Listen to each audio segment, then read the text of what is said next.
कार्यक्रम में उपस्थित कर्नाटका के राज्यपाल श्री थावरचंद गहलोत जी, मुख्यमंत्री श्री बसवराज बोम्मई जी, केंद्रीय मंत्रिमंडल के मेरे सहयोगीगण, राज्य सरकार के मंत्रीगण, सांसदगण, विधायकगण और कर्नाटका के और देश के मेरे नौजवान साथियों, मुरु साविरा मठा, सिद्धारूढ़ा मठा, इंतहा अनेक मठागला क्षेत्र के ನನ್ನ ನಮಸ್ಕಾರಗಳು।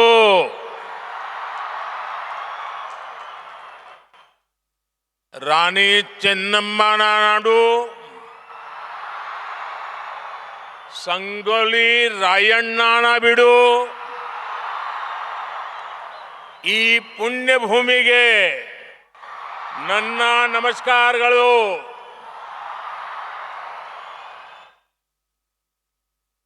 कर्नाटका का ये क्षेत्र अपनी परंपरा, संस्कृति और ज्ञान के लिए प्रसिद्ध है। यहां की अनेक विभूतियों को ज्ञानपीठ पुरस्कार से सम्मानित किया गया है। इस क्षेत्र ने देश को एक से बढ़कर एक महान संगीतकार दिए हैं। पंडित कुमार गंधर्व, पंडित बसवराज राजगुरु, पंडित मल्लिकार्जुन मानसोर, भारत रत्न पंडित भीमसेन जोशी और पंडिता गंगूबाई हंगल जी को मैं आज हुबली की धरती पर आकर नमन करते हुए अपनी श्रद्धांजलि देता हूं। साथियों, साल 2023 में राष्ट्रीय युवा दिवस का ये दिन बहुत विशेष है। एक और ये ऊर्जा महोत्सव और दूसरी ओर आजादी का अमृत महोत्सव। उठो, जागो और लक्ष्य से पहले मत रुको। एली एद्ददेली गुरु मटवा तनका निल्लदी। विवेकानंद जी का यह उद्घोष भारत के युवाओं का जीवन मंत्र है। आज अमृतकाल में हमें अपने कर्तव्यों पर जोर देते हुए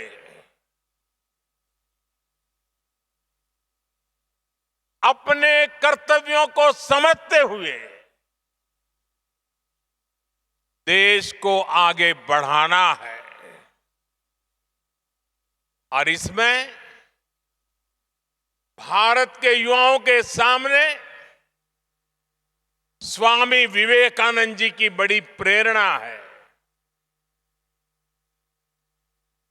मैं इस अवसर पर स्वामी विवेकानंद जी के चरणों में नमन करता हूं। अभी कुछ दिन ही पहले कर्नाटका की धरती के एक और महान संत श्री सिद्धेश्वर स्वामी जी का देहावसान हुआ है।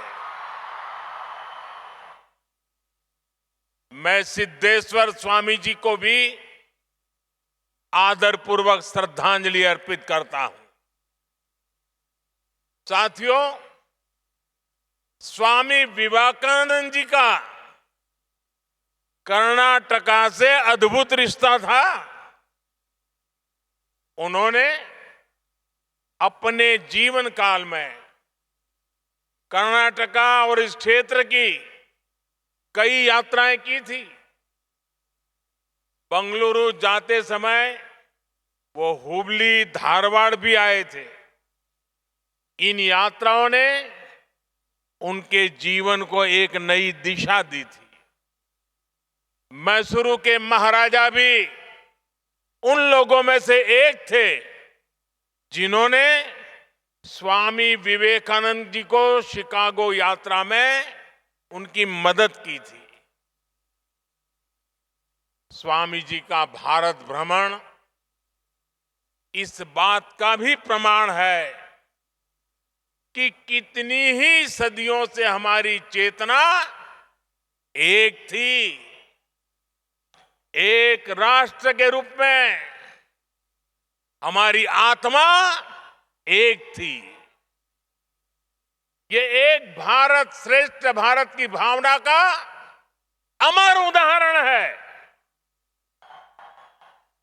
इसी भावना को अमृत काल में देश नए संकल्पों के साथ आगे बढ़ा रहा है। साथियों, स्वामी विवेकानंद जी कहते थे कि जब युवा ऊर्जा हो, जब युवा शक्ति हो, तो भविष्य का निर्माण करना, राष्ट्र का निर्माण करना उतना ही आसान होता है। कर्नाटका की इस धरती ने खुद ऐसी कितनी ही महान विभूतियां दी है जिन्होंने अपने कर्तव्यों को सर्वोपरि रखा। बेहद कम उम्र में असाधारण काम किए। कित्तूर की रानी चेन्नम्मा देश की अग्रणी महिला स्वतंत्रता सेनानियों में से एक थी।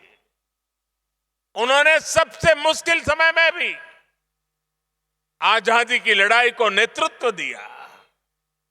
रानी चेन्नम्मा की ही सेना में उनकी साथी संगोली रायण्णा, ऐसे वीर योद्धा भी जिनके शौर्य ने ब्रिटिश सेना का हौसला तोड़ दिया था। इसी धरती के नारायण महादेव डोनी मात्र 14 साल की उम्र में देश के लिए बलिदान देने वाले शहीद बने थे। युवा की जीवटता क्या होती है, उसके हौसले कैसे मौत को भी मात दे सकते हैं, ये कर्नाटका के सपूत लांस नायक हनुमन थप्पा खोपड़ ने सियाचिन के पहाड़ों में दिखा दिया था। -55 डिग्री तापमान में भी वो 6 दिन तक मौत से मुकाबला करते रहे थे और वहां से जिंदा निकल करके आए थे। ये सामर्थ्य केवल शौर्य तक ही सीमित नहीं है। आप देखिए, श्री विश्वेश्वरैया जी ने इंजीनियरिंग में अपना लोहा मनवाकर ये साबित किया कि युवा प्रतिभा किसी एक दायरे में बंधी नहीं होती है। इसी तरह देश के अलग अलग हिस्सों में हमारे युवाओं की प्रतिभा और क्षमता एक से एक कल्पनातीत, अविश्वसनीय उदाहरणों का अंबार लगा हुआ है। आज भी मैथ से लेकर के साइंस तक जब दुनिया के मंचों पर प्रतियोगिताएं होती हैं, तो भारतीय युवाओं की काबिलियत विश्व को विस्मित कर देती है। साथियों, अलग अलग कालखंड में किसी भी राष्ट्र की प्राथमिकताएं बदलती है, उसके लक्ष्य बदलते हैं। आज 21वीं सदी के जिस पड़ाव पर हम भारतीय पहुंचे हैं, हमारा भारत पहुंचा है,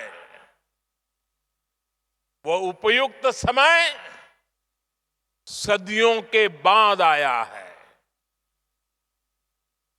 और इसकी सबसे बड़ी वजह है भारत का ये युवा सामर्थ्य, ये युवा शक्ति। आज भारत एक युवा देश है। दुनिया की बड़ी युवा आबादी हमारे देश में है, हिंदुस्तान में है। युवा शक्ति is the driving force of India's journey. The next 25 years are important for building the nation. Yuva Shakti's dreams decide India's direction. Yuva Shakti's aspirations decide India's destination. Yuva Shakti's passion decides India's path. To harness the Yuva Shakti, we need to be young with our thoughts, with our efforts. To be young is to be dynamic in our efforts. To be young is to be panoramic in our perspective. To be young is to be pragmatic. Friends, if the world looks to us for solutions, it is because of the dedication of our Amrit generation. आज जब दुनिया भारत की तरफ इतनी उम्मीदों की नजर से देख रही है, तो इसके पीछे आप सभी मेरे युवा साथी हैं। आज हम दुनिया में 5वें नंबर की अर्थव्यवस्था है और हमारा लक्ष्य है कि हम इसे टॉप 3 में लेकर के जाएं। देश की ये इकोनॉमिक ग्रोथ हमारे युवाओं के लिए अपार अवसर लेकर आएगी। आज हम कृषि के क्षेत्र में दुनिया की अग्रणी ताकत है। कृषि के क्षेत्र में टेक्नोलॉजी और इनोवेशन से एक नया रिवॉल्यूशन आने वाला है। इसमें युवाओं के लिए नए अवसर पैदा होंगे, नई ऊंचाइयों पर जाने के नए रास्ते खुलेंगे। स्पोर्ट्स के क्षेत्र में भी आज भारत दुनिया की एक बड़ी पावर बनने की तरफ अग्रसर हो रहा है। ये भारत के युवाओं के सामर्थ्य के कारण ही संभव हो पा रहा है। आज गांव हो, शहर हो या कस्बा, हर जगह उफान पर है युवाओं का जज्बा। आज आप इन बदलावों के साक्षी बन रहे हैं। कल आप इसकी ताकत से फ्यूचर लीडर बनेंगे। Friends, this is a special time in history. You are a special generation. You have a special mission. This is the mission of making an impact for India on the global scene. For every mission, a foundation is needed. Whether it is economy or education, sports or startups, skill development or digitalization, in every domain, a strong foundation has been laid in the last 8-9 years. The runway is ready. The runway is ready for your takeoff.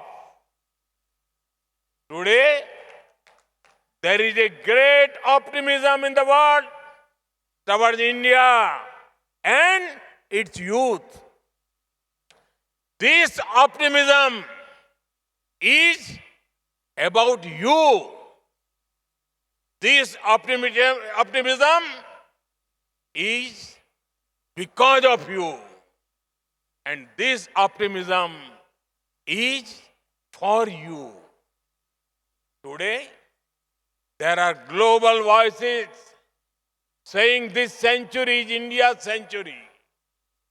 It is your century. The century of India's youth.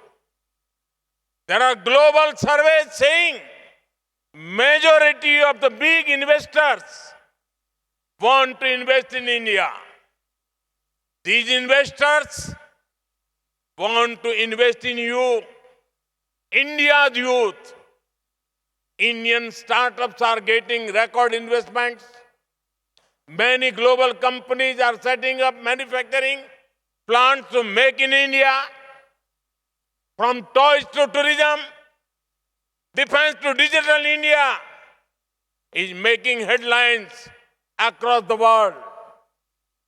So, this is a historic time when optimism and opportunity are coming together. साथियों, हमारे देश में हमेशा से नारी शक्ति को और नारी शक्ति ने राष्ट्र शक्ति को जागृत रखने, राष्ट्र शक्ति को बढ़ाने का काम किया है। अब आजादी के इस अमृत काल में महिलाएं, हमारी बेटियां और नए नए पराक्रम करके दिखा रही है। भारत की महिलाएं आज फाइटर जेट्स उड़ा रही है, सेना में कॉम्बेटिव रोल्स में शामिल हो रही है। साइंस, टेक्नोलॉजी, स्पेस, स्पोर्ट्स, ऐसे हर क्षेत्र में हमारी बेटियां बुलंदियां छू रही है। ये उद्घोष है कि भारत अब पूरी शक्ति से अपने लक्ष्यांकों की ओर बढ़ रहा है। साथियों, हमें 21वीं सदी को भारत की सदी बनाना है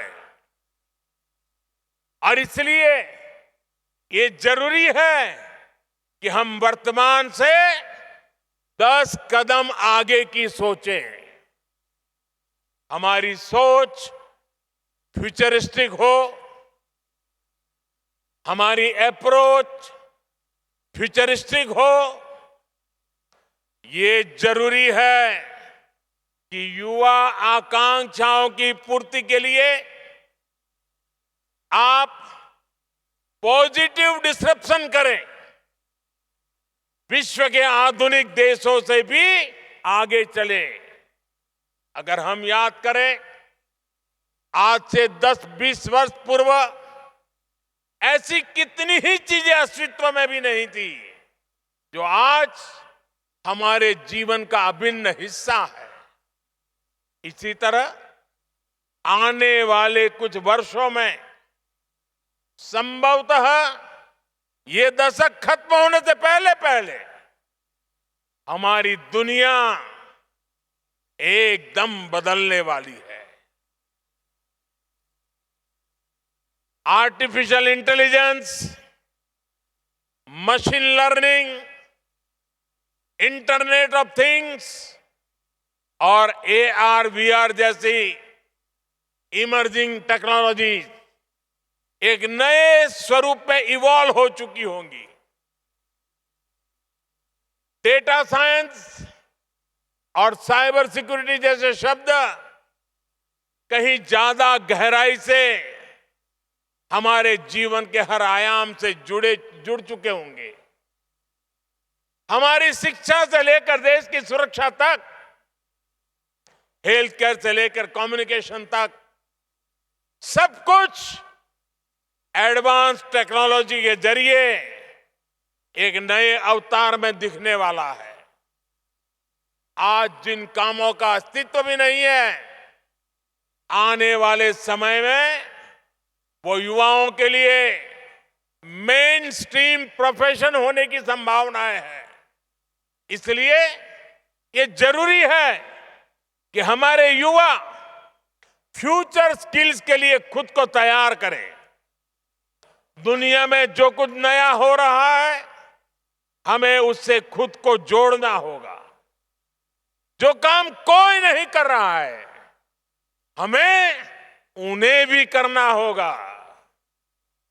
नई पीढ़ी को इस माइंडसेट से तैयार करने के लिए देश नई राष्ट्रीय शिक्षा नीति के जरिए